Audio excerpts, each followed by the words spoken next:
In today's episode of the Motorhome Matt podcast, we head off to see what travelling in a motorhome is like in Morocco. In the news, Vanlove Festival starts this weekend. And we answer your questions on a Pathway 4G restock, using levelling ramps with an automatic gearbox and electric handbrake, and removing travelling seats.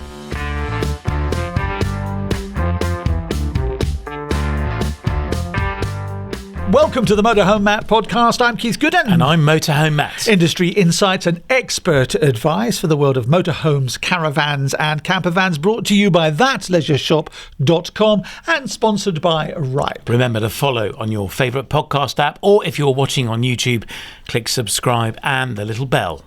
It's here! Finally! We've been talking about it for a while. Vanlove. Yeah, I'm excited. I'm heading down there. It runs from Thursday the 18th of June to Sunday the 21st of June at Thruxton Race Circuit in Hampshire. It's going to be a great weekend. There is loads going on: live music, entertainment, live talks. There's a trade show.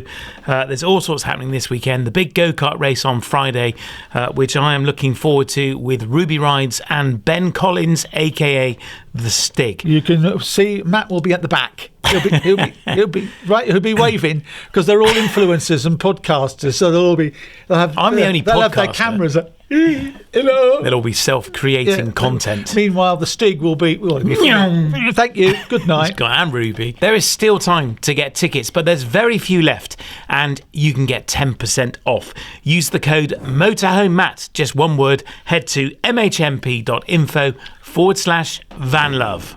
With motorhome insurance, one of the most useful things is knowing early on if an insurer is likely to be a good fit, rather than finding out right at the end after you've practically filled in your life story. Exactly. I've seen comments recently saying, couldn't even get a quote. But often that's because Ripe will tell you fairly early on if you may not meet their criteria. So you're not left ploughing through the whole thing for nothing. That's right. And if you think you might be eligible, it's always worth giving them a call. They're happy to help, and their phone wait times are under 2 minutes. And if Ripe are a fit for your motorhome or campervan, then they can be very competitive and very straightforward to deal with. Plus, you can get 15% off your premium. So to see if Ripe could be a good fit for you and to get the discount, click the link in the episode description. So what are we talking about this week then, Matt? We are talking about heading to Morocco in a motorhome. It's kind of become the blue-eyed boy of destinations for us motorhomers. And there are lots of myths about Morocco, which I wanted to unpack. And a good friend of the podcast, Marcus Leach, organises tours there for groups of motorhome owners, particularly those with an RP Leisure off-grid vehicle or off-road vehicle. In fact, we have an episode called Off-Grid Adventures with Marcus Leach and RP Motorhomes. Go and check that out. And they are creators of really quite exquisite off-road capable campervans. And one of the big questions is, you need to have a off-road campervan to go to Morocco. Well, it's not true. So I wanted to ask Marcus a bit more about going to Morocco, and I interviewed him live at the recent Stoneleigh show, and we started to unpack some Moroccan myths. Welcome to you, Marcus Leach. Thank you very much for having me. You do know I've got a t-shirt, don't you, that says, "Who is Marcus Leach anyway?" I do. I'm a little bit disappointed you haven't got it on today. No, I forgot to bring it, but there we are. So we're going to find out who Marcus Leach is. Now, you've been around motorhomes and campervans for a very long time. You pitch yourself as, I've got it written here, travel writer, adventure cyclist and RP adventure tour leader. What is an adventure cyclist? Someone who probably does things a little bit abnormal. Okay. I do self-supported bike packing races. Haven't done too much recently with the children, but sort of going to places like Peru, Oman, Laos, Corsica, and doing... On what kind of bike? A gravel bike, but it's self-supported, carrying your own equipment, and, you know, anything from 1,000 to 2,000 kilometre races. So basically you're a nutter. Yes. As my wife likes to say, a little bit different. Now, you've been writing for the motorhome campervan industry as well, haven't you? Yes. For how long now? 9 years now That's since a long time. we first got into the motorhome world and writing about our adventures and family escapades. Well, it's great to have you here on the podcast, and it's great to have you at a Warner's show for the very first time. Yeah, it's great to be here. And hopefully not the last time. You're going to come along to several others, hopefully in the future. And I'm delighted to kind of been the broker of a relationship between you and the Out and About Life group. So you're very, very welcome. So we're talking about Morocco. Yes. We're talking about busting myths about going to Morocco, because there are lots of them. It seems to me that Morocco's become the kind of blue-eyed boy destination for us motorhomers and campervanners. Is that kind of fair to say? Yeah, it's interesting because I've been travelling to Morocco now for the best part of 23 years, either on foot, on a bike, in a motorhome, with the family, without the family. And so for me, Morocco's always been a place that is an amazing destination to go and see, very culturally different, geographically different, and it's always excited me because it just feels like you're stepping away from what I call travel, sort of, tourist travel, into that more adventurous side of things. Okay. And I think now, especially with the changes in the Schengen rules and things, more and more people are seeing it as a great way to extend their trips. A lot of people obviously spend a lot of time in southern Spain, and it's a short hop over to Morocco to go and see and do something very different and add something extra onto your travels. And that restriction is all about the 90 days. So we get our 90 days in the Schengen zone. Yep. Morocco is not in the Schengen zone. Correct. Hopefully it never will be. Let's hope so. So, unlike Croatia, which Fleming joined, so we can now dip our way into Morocco and escape that 90-day restriction. Yeah. But tell me, what is it specifically about Morocco that you love? I think for me, it is that sense of it being very different. I love Spain, I love France, I love Italy. But in a way, I've always found with those destinations, whilst there are lots of elements that are different, there's a lot that's very familiar. Okay. And I think for me, travel's always been about stepping into the unknown, into something where it isn't so familiar. And embracing something different and expanding our horizons. And I think with Morocco, you've got that perfect sort of balance of that. The culture's very different, the language, so automatically you start to feel like you're somewhere a little bit exotic almost, and a bit different to what you might be used to. Which can be a little bit scary, maybe that's the wrong word, but certainly it can create a little bit of fear, can't it? That things are going to be different and therefore difficult. Absolutely. But we're going to discover in a minute why it's not the case. Yeah, absolutely. And I think that's the case of anything going into the unknown, is that fear. And I think if the fear is too big, it can be enough to put people off wanting to do something in the first place. And that's one of the reasons I do what I do, is I want to be able to show people that you don't need to be afraid of something being very different. And if you are, come with me, I'll hold your hand and I'll take you there and show you actually there's nothing to be concerned about. Okay. And hopefully give you some amazing memories. Now, you've been doing these guided tours to Morocco in partnership with RP. Yes. RP Motorhomes. They make amazing 4x4. You've probably seen them. They are stunning. They're at all the big shows, aren't they? Yes. And Jay and Steve, an amazing couple. It's a family-run business, and you are the guy that you're their brand ambassador, let's put it that way. And you do guided tours for RP owners. Yes. To all sorts of places, but specifically Morocco.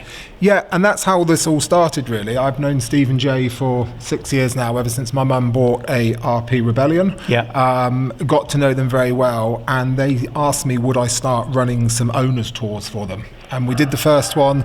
We went to the Balkans, we did Bosnia, we did Montenegro. Again, destinations where people think, oh, I don't really think of going to Bosnia in my motorhome. But again, an amazing place to go. And I'm very fortunate to be our partner with them and run these tours. And off the back of that, the people who came on the first trip wanted to do another trip. So I said Morocco, and it kind of snowballed from there, really, to the point where I started having people who are not RP owners approaching me through social media saying, wow, Morocco looks amazing. Are you doing tours for non-RP owners? And at the time I wasn't. And then I had that little light bulb moment that went, aha. Mm-hmm. And through the good grace of Steve and Jay, they've said they're more than happy for me to branch out, still run trips for their owners, but now obviously run trips for anyone who wants to come and experience Morocco, the Balkans, and some new destinations coming soon as well. Now, an RP motorhome is very capable off-road. Yes. And you're going into sort of desert territory. Do I need to have a 4x4 motorhome to go on one of these trips? Absolutely not. Okay, so I can take my tag axle Carthago that weighs 6.5 tons, and I'd be fine. Absolutely. The only thing that is very slightly different when we do a non-RP owner's trip is the desert experience in the Sahara. We still go into the Sahara Desert. We just don't go as far into it because we haven't got that 4x4 capacity. Right. But otherwise, everything else is the same. The dirt tracks that we go along are absolutely perfectly doable in a normal motorhome. You don't need special tyres, you don't need all-wheel drive. You just need a sense of adventure and a desire to want to do something a little bit different. But my front-wheel drive Fiat Ducato is going to be pretty useless in the sand.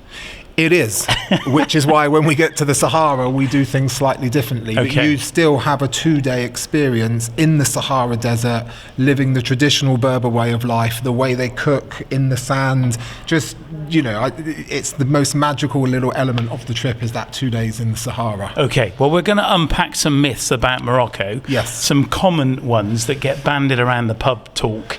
And then we'll come back and talk about the tours you've got planned. Which pub are you at where they talk about Morocco tours? You know what I mean. So one of them is that I need a 4x4 to go to Morocco, and you're telling me I don't. I can go there. I don't have a tag axle Cartago, but I do have an Adria Twin, which is a Fiat Ducato, front-wheel drive, 3.5 ton. Could I go in that? Absolutely. The first time we went to Morocco in a motorhome, we went in a bulk standard Bailey of Bristol Adamo, and we had no issues whatsoever. Okay. And it's funny, it's really interesting. Whilst I think it's becoming a new destination for Brits, you see a lot of Germans, Dutch, French who are over there already, and they're all in either A-classes or standard motorhomes. Yes, you've got the big adventure vehicles who are going further afield, but on the whole, it is motorhomes. Right, okay. And just as an aside, why is Morocco become so popular as a destination choice or a destination topic for conversation? I don't know if it's the definitive answer, but I know within Europe particularly, it's that winter sun. It's a great place to go and get it. If you don't want to go to southern Spain, or you've already done that and you're looking for something different, I think it's very popular obviously with the French, because the French is a widely spoken language there. Yeah. So obviously it's an easy destination for them, but it is growing in popularity. So it is the time to be going. And we've seen lots of YouTubers taking their trip to Morocco and spending not their summer, some time there where it's hot. And I guess that's helped promote it, hasn't it? And of course, as we said earlier, being outside the Schengen zone, it's a great place to escape to. And the other thing as well is the cost of travel there relative to other places is pretty low. Right. Obviously, I know things are slightly different at the moment with the fuel front, but for example, standard diesel there is normally about 90 pence a litre. Okay. Wow. Imagine that. So you can get the premium stuff for 95p if you want to push the boat out. That's still cheap. So, just as an example, once you're there, so I think it makes it a viable option for people who are being on the road for longer term. You get a lot of people there who aren't just there for 2 weeks, they're there for 3 months. Okay. And it's a great place to go and spend a longer period of time. Now, you did allude to a myth just then that it's just too hot. It's not true, is it? It depends of the time of year you go. Okay, so when is it really hot? When do we not want to be going? You don't want to be going in our traditional summertime. Okay.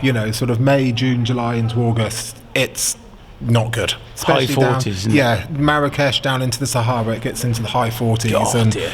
Not for me. It's not for anyone. So when's the optimum time to go?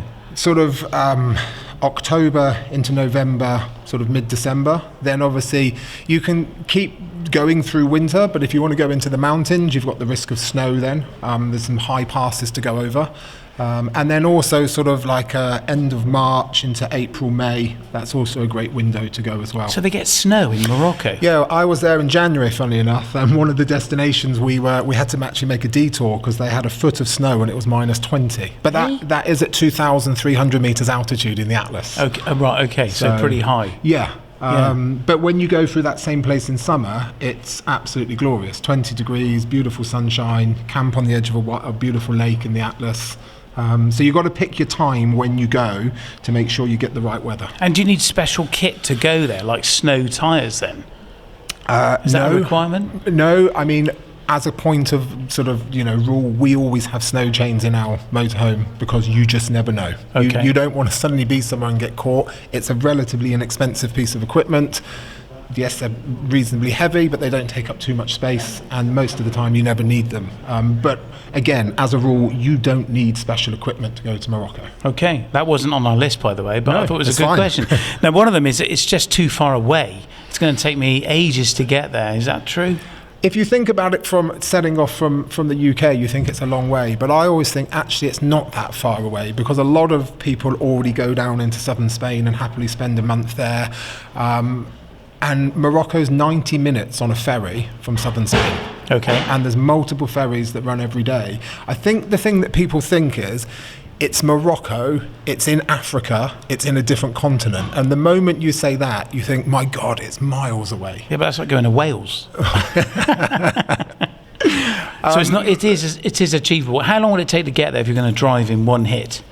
So realistically, from the UK, with a crossing, depending how far you drive in a day, it's probably going to be 4 days until you're across into Morocco. Yeah. It just depends on your appetite for driving. Well, of course. You know, how far you're prepared to drive in a day. But once you get to southern Spain, as I said, it's a 90-minute ferry ride. There's about 6 different crossings every day on the ferries. And, you know, you're in Africa. And what does a ferry cost? It depends on the time of year you're going. Okay. Obviously, they do different deals, but anywhere between sort of 200 to 300 euros return. Okay, that's not too bad. Cheaper than going to Santander. Well, just about to say it's cheaper than heading So across if I was Europe. to do the ferry then to Santander, I'm probably going to be looking at 3 days driving to get to Morocco from Santander. Is that about right? Across Spain? I would say from Santander it's 2 days. Right, okay. But then I am happy driving longer distances. Yeah. So if you gave yourself 3 days, that would be very comfortably across into Morocco. Okay. Now, another big myth is that it isn't safe and that we're going to get robbed or mugged or gassed, or I hear all this all the time. Is it safe? 100%. To put it into context, I've been travelling there for, as I say, 23 years. I've travelled there with my family. The first time I went with my children, my little girl was 6 months old. Mm-hmm. My little boy was 3.5. We've gone back multiple times with them since. Not only is it an incredibly welcoming country, but it's a very respectful country. And I wouldn't go there, I wouldn't run tours there, and I wouldn't keep going back there if it wasn't safe. Yeah. Not to sort of criticise other places, but there's places in Europe we've been to where we've felt unsafe. And never at any stage in Morocco have we felt unsafe. You get people who are very curious about what you're doing in certain areas, and they'll come over and approach you, but they're not coming to scout you out to look what you know in your motorhome and stuff. And then I think also it's like going anywhere. You're just sensible, aren't you? Like, you know, if you go into parts of London and park your car in the middle of the night, you know, you just make sure there's nothing on display, kind of thing. And I think Morocco is no different. You know, you're sensible, respect their cultures and their customs, and you'll be welcomed by an incredibly warm, hospitable race of people. Yeah, good. And what about the campsites? I hear that the campsites are often said to be poor or low quality compared to the UK. So it's like anywhere, standards do vary, Mm-hmm. but the campsites, some of them are simple, what I would call campgrounds, so they're much more basic. Yes, they've got a toilet and a shower, but the water might not be hot, and it might be a traditional sort of long drop sort of squat toilet. And then you've got the complete other end of the spectrum where you literally have 5-star luxury campsites, heated swimming pools, all the facilities that you would expect from a traditional campsite for your motorhome servicing points, beautiful pictures, restaurants, and some of the sites that we've been using or we use on the tours that I run are just as good as the best ones we've stayed at in Europe. Okay. So I think it's you know, the variety of sites and levels are there, but if you're happy to sort of look around a bit, there's some amazing campsites. And then in terms of wild camping, I mean, we include on all of our trips at least one night of wild camping just to show people, you know, again, you don't need to be scared of not being on a campsite, and you can stay in some of the most incredible natural places where you open up your door and you're looking over across, you know, 2,000 metre peak mountains. I mean, it's incredible. It's not something you would see in Wales, is it? No. Well, maybe the Brecon Beacons are pretty impressive. But how do you find the campsites when you're over there? Is there apps to find them? A lot of it's been based on personal experience. In obviously just being there on the ground, travelling, and sort of trial and error. And then there are various apps. I mean, I'm sure a lot of people know of Park for Night. Obviously, that is predominantly for wild camping off grid, but there are campsites on there as well. And Camper Contact is another one that's been very useful. And then sometimes just Google as well. Just put campsites into the area. Campsites near me. Yeah, things pop up. And the cost per night for a campsite is typically what? It depends on sort of things. It can be anywhere from sort of 5 to 20 euros, depending on... €5? €5 for a much more basic sort of place. Of course. It's almost just a safe park up for the night, where there'll be a toilet and some water, and that's kind of it. Up to €20 for more... sort of luxurious campsites. Salubrious. Yes. And do they have an airs network there, like they do in France and Spain? No, they're not quite that developed yet. Okay. Which is the joy of it as well. It's not as formalised. It is a little bit sort of, more ad hoc in places, and I think that's part of the charm. But especially in the bigger cities and down the coast, there are a very good network of campsites. Okay, interesting. Now, another big one, and the last one on your list here, is this is a Muslim country. Yes. And there is an element of fear that we just won't feel comfortable, not because of anything other than we just don't want to get it wrong. We don't want to offend. We need to know what we've got to wear. As women, we have to cover up. What are the rules? And we love to stay the right side of rules as a motorhome community. But is it the case that we could feel uncomfortable because of that difference in culture?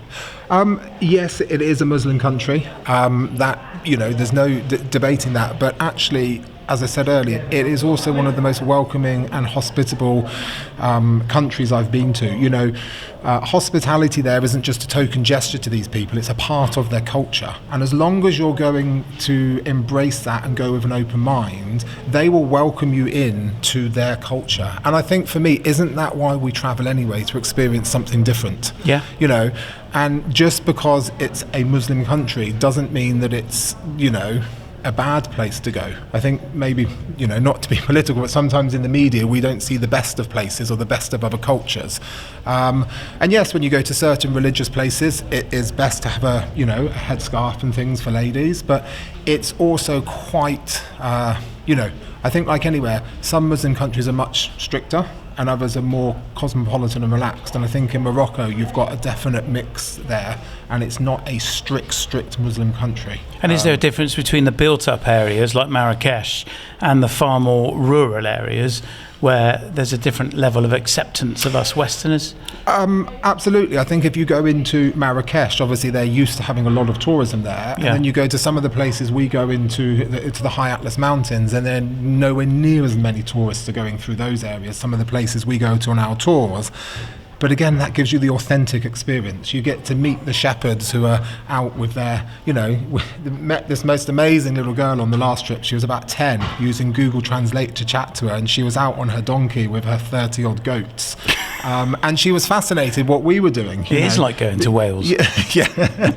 You don't see the, motorhomes coming through some of the places that we go. So I think they're equally as intrigued about us as we are about them. And for me, travel is about authentic experiences, and that's what I try to create on the tours, is giving people something that is authentic, different, and will hopefully live with them for a long time. Love it. Well, you've reassured me. Thank you for that. I hope that's been helpful if you're here watching live or you're listening or watching on YouTube. So Marcus, tell us then about your tours. You're kicking off an open invitation for people to join you on these guided tour trips. How does this work? Do we all pile in your motorhome, or what's the deal? Depends how cozy you want to get. No, so as I said, off the back of the huge success of running things for RP Motorhomes, I've now launched RP Adventure Tours, whereby it is open to anyone and everyone who wants to go to Morocco. I offer two options. One is guided and one is self-guided. So just very quickly on the self-guided, so I've had an app built whereby you still have the exact same experience. You have all your bookings made for you, all your reservations, all your guides, everything is taken care of. You have the same tour, you just don't have me there in person guiding it. But you have this app that runs it all for you. And so you don't have to go in convoy. No. You can go freestyle a little bit. Exactly. But the most popular one has been the guided tours, because I think for people it's having that sense of community. It's being with someone who's been there, spent a long time there, knows the culture, knows people. So I run 2 trips a year at the moment. They are a 17-day long tour, starting in Tarifa in southern Spain. Okay. We meet there, have a welcome dinner. Everyone gets to sort of introduce and to know each other. Then we cross the next morning into Spain. From Spain into Morocco, and that's when the real adventure begins. Okay. And how many people can come on one of these guided tours? So the maximum we have on a group is 10 motorhomes. Okay. For 2 reasons really. One, it gets a bit chaotic otherwise if you have, and stressful for me.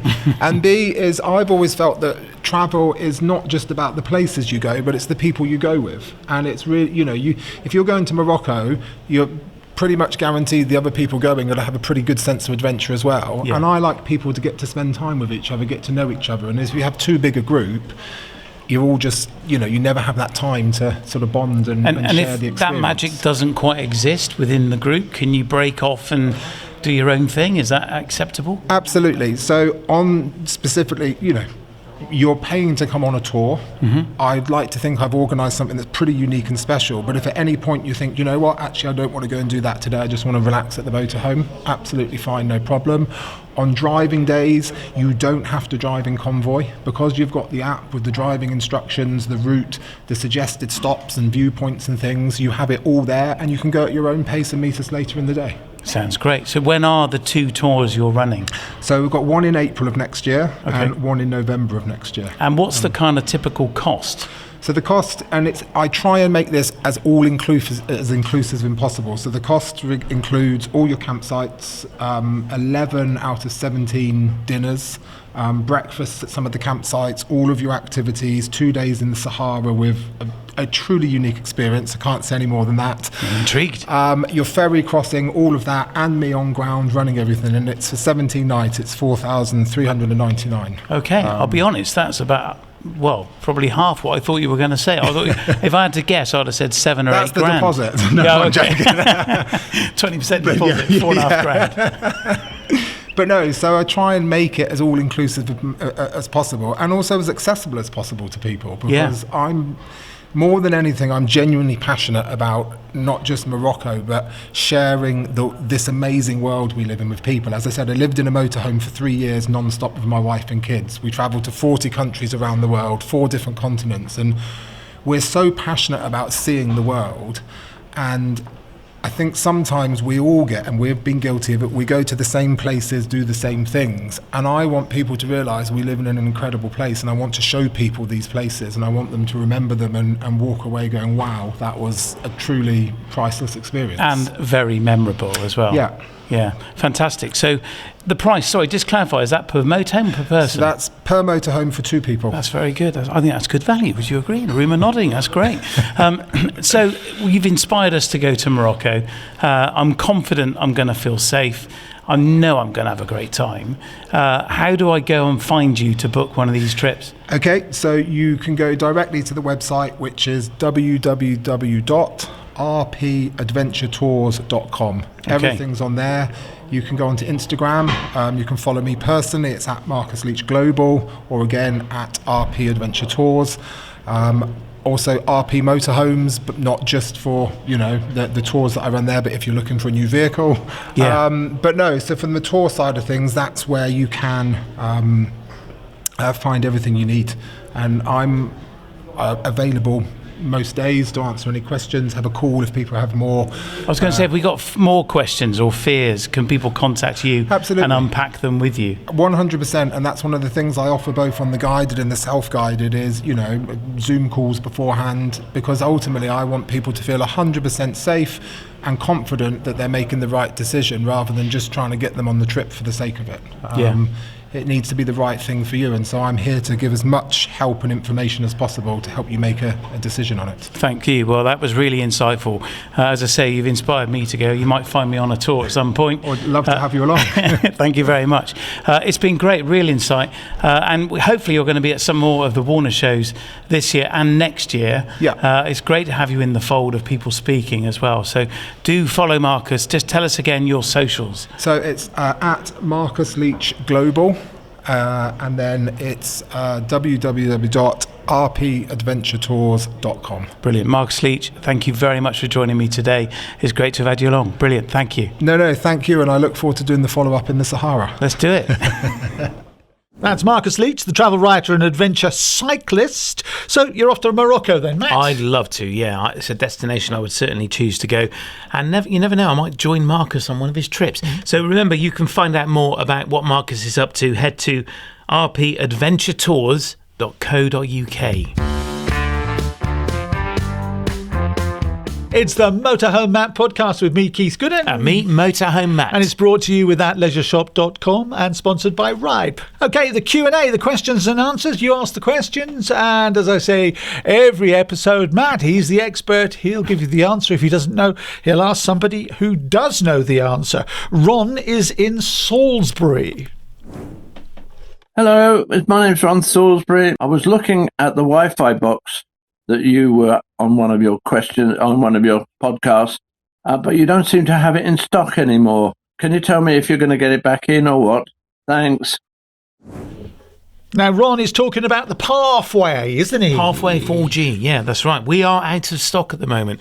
We sold out of them all, and in fact, I'm not sure there are any left anywhere in the UK to buy anymore. But the new ones are imminently due, any day now. And it will be a new and upgraded version of the Pathway 4G. We're calling it the Gen 2. It's got some new features, so stay tuned. Full details are coming soon. Cheers, Ron. Nick Catania is in Truro. He says, hi, Matt. Do you have any advice on the use of levelling blocks, specifically with an automatic gearbox and an electric handbrake? Electric handbrakes, yes. I have recently purchased a Corrado 540 Pro, which has the aforementioned configuration. I have used blocks with motorhomes/campervans before, but never with this setup. Any advice would be very much appreciated before I make an absolute idiot of myself on the site. So what's he talking about? About going up the ramps? He's talking about getting onto a set of levelling ramps. And with an automatic gearbox, this is very much a first world problem. It's very easy to over rev it and you go flying up and over the front of them and off the front. Ah, well, can't you just go up in reverse then, because that's your lowest gear? Well, that's a very good point. So there are two ways of dealing with this. One is to apply the brake and the accelerator with an automatic gearbox. The problem there is with the new gearbox that Fiat have brought out, if you apply the brake when you're applying the accelerator, you put the engine into limp mode. It doesn't like it. It doesn't like it at all, because it's, well, why are you trying to accelerate and brake at the same time? Yeah, you're trying to brake me. It can actually throw an engine management light or an engine error light, Yeah. and the ECU throws a fault, and it puts the van into limp mode, which means it will only do 30 or 40 mile an hour. And the solution there is turn it off, wait half a minute, turn it back on, see if that's cleared the fault. There's a risk, though, that doesn't clear it. So the other option is, all you can do is feather the accelerator very carefully. The reason I'd say apply the brake is you kind of drive with the brake, so you rev it and you lift the brake off, and that enables you to crawl up the ramps, which with an older automatic gearbox you could do, but this new one you can't without a problem. Reversing up is not a bad idea, but there's a risk that as you drive off the ramps, or even as you're driving on them, they flick up into what I call the hip, or the B pillar of the plastic, where it comes off the cab into the body of the motorhome. And I've done this twice, and it cracks the bottom of the plastic. If the ramps are big enough, they could flick up and damage the van. Or if you've got mud flaps, they flick up and rip the mud flaps off. So there is a risk with going up backwards. So it is a difficult one to get right. There is a risk you could look like an idiot. I remember did it once many years ago, and I was in a manual motorhome, drove up, Jude had gone off to go and check us into the campsite. I thought, I'll level us up, and drove clean off the front, and a few guys were watching and very kind of covertly gave a little round of applause like this, down by their waist, and came over and said, do you want a hand, mate? And I said, no, I'm all right. And the motorhome was from a hire fleet, and it had hire written on it. And they said, have you hired it then? Now, I should have said yes. And I didn't. I said, no, I own the company. And they took the mick out of me all weekend. I mean, isn't this a case notes for a bit of electronics in the levelling ramp? So, I don't know, a bit of Bluetooth 3. So it sort of senses you going up, beep, beep, beep, beep, beep, beep, beep, beep. Well, that's not a bad idea. There are some ramps where you have an app on your phone, and as you drive up, it tells you where to place the little rest, the red rest it is. They're made by a company called Lippert, and it tells you where to place them based on how level or not you are. So you drive up and stop when it tells you.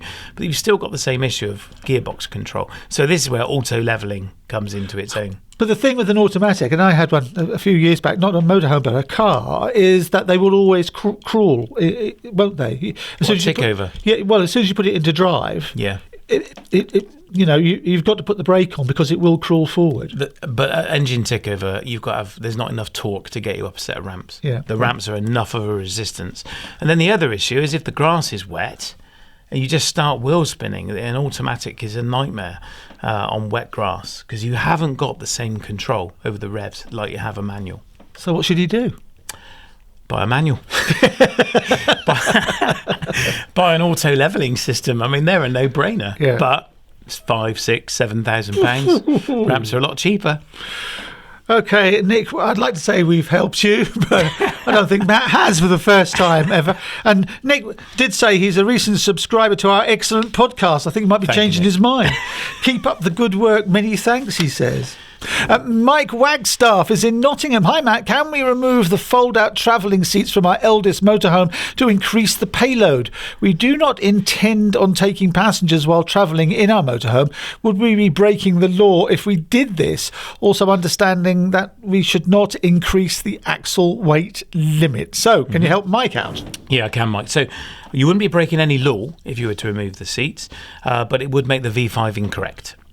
Because the V5 is going to say 4 travelling seats, for example, and now it's going to be 2 if you took them both out. So it might be advisable to let the DVLA know. I would also definitely advise your insurer that you're planning to do it before you do it, because they will be interested in how many travelling seats you've got. But there's really, as far as I'm aware, no issue with doing it. You'd be giving yourself more payload. It's something that you don't need to carry, so you could not carry them. My advice, though, would be when putting them back in to sell it, and it might be that you do this, is make sure they are put back in by someone who knows how to fit them. So you want to make sure the nuts and bolts are done up to the correct torque and so on. So I would not be putting them back in myself. I would get somebody else to do that. How do people get in touch? We'd love it if you did. Just go to mhmp.info/Ask Matt. You can record your question with the orange bell or fill in the form and we'll read it for you. Or you can leave us a review. Please do on mhmp.info/review. And remember to follow on your favourite podcast app, or if you're watching on YouTube, click subscribe and that little bell. At mhmp.info/forward/love.